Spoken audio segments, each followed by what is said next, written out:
बिस्मिल्लाहिर्रहमानिर्रहीम। मोअज़्ज़ज़ नाज़रीन सामीन, अस्सलाम वालेकुम।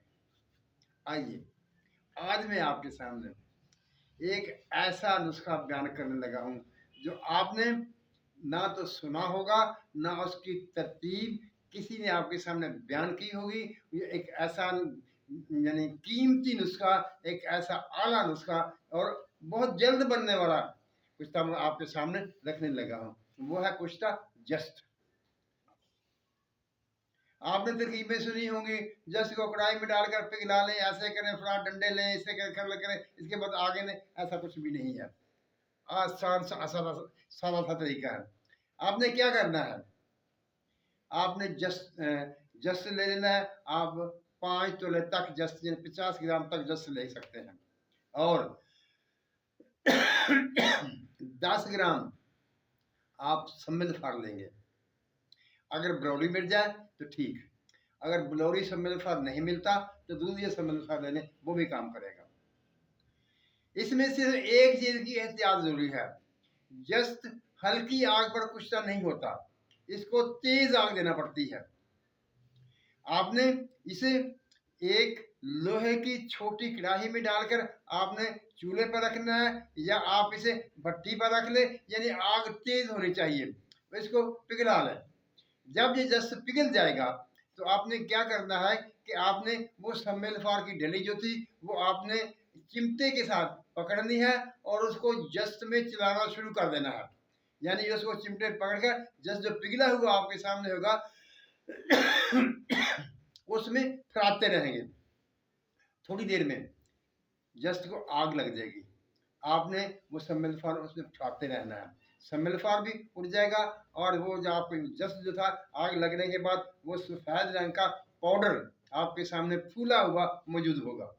आप उसको अच्छी तरह से जब देखें वो मुकम्मल तरह फूल गया है और सम्मेल फार जो आप उसमें चलाते रहे थे वो उसका असर भी उसमें से आग के जरिए वो काफ़ी फूल गया है, निकल गया है, तो उसको आप ठंडा कर लेंगे। ठंडा करके पीस लेंगे। जब पीस लेंगे तो ये एक ऐसा बेहतरीन कुश्ता आपके सामने होगा। आप जानते हैं जस्ट कोत बा के लिए बहुत बेहतरीन चीज है। इसको डॉक्टर हजरात भी मानते हैं।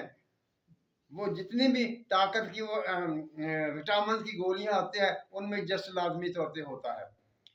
और ये एक ऐसा बेहतरीन और जल्दी बनने वाला नुस्खा है कि आपने इस कदर अहम होने के बावजूद, इस कदर फायदेमंद होने के बावजूद बहुत जल्दी बन जाता है।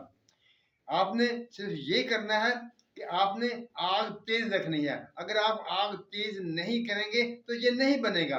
आग जस्ट को आग लगने से आपने डरना नहीं है, इसको आग लगनी चाहिए।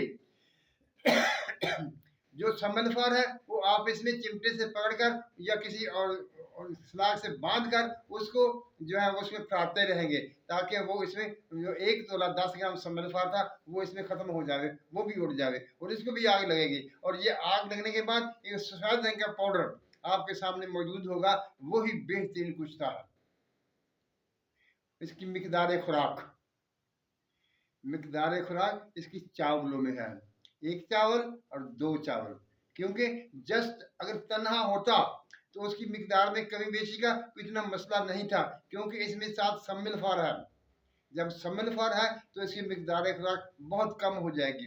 खाना खाने के बाद इस्तेमाल होगा और घी दूध के साथ इस्तेमाल होगा, यानी खुराक अच्छी खानी पड़ेगी, दूध पीना पड़ेगा, घी भी खाना पड़ेगा। जब आप इसे इस तरह से बना लेंगे और इसको इसकी मिकदार के मुताबिक इस्तेमाल करेंगे तो इंशाअल्लाह आपको ये बताएगा कि आपने कोई चीज़ बनाई और आपने कोई इस्तेमाल की।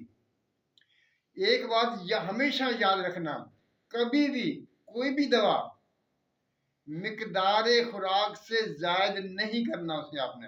उसे आपने ओवर डोज की बजाय अंडर डोज करना है। यानी अगर आपको कहा गया है कि आप इसकी 3 चावल खुराक इस्तेमाल कर सकते हैं तो आपने 2 चावल करनी है। अगर 2 चावल कहा गया होगा तो आप 1 चावल इस्तेमाल करेंगे। यानी खुराक के मिकदार हमेशा जब नुकसान पहुंचता है तो मिकदार खुराक को बढ़ाने की वजह से पहुंचता है, क्योंकि ज़्यादा फायदे के लालच में लोग मिकदार खुराक बढ़ा देते हैं तो उससे नुकसान होता है। आपने कभी भी मिकदार खुराक को ओवरडोज नहीं करना। हमेशा उसको अंडर डोज रखेंगे तो आप हर लिहाज से फ़ायदे में रहेंगे। मुअज़्ज़ज़ नाज़रीन सामीन, अल्लाह ताला हम सब पर रहमतों की बारिश करे, हमें सच बोलने, सच सुनने और सच पर कायम रहने की तौफीक अता फरमाए। आमीन। अल्लाह हाफ़िज़।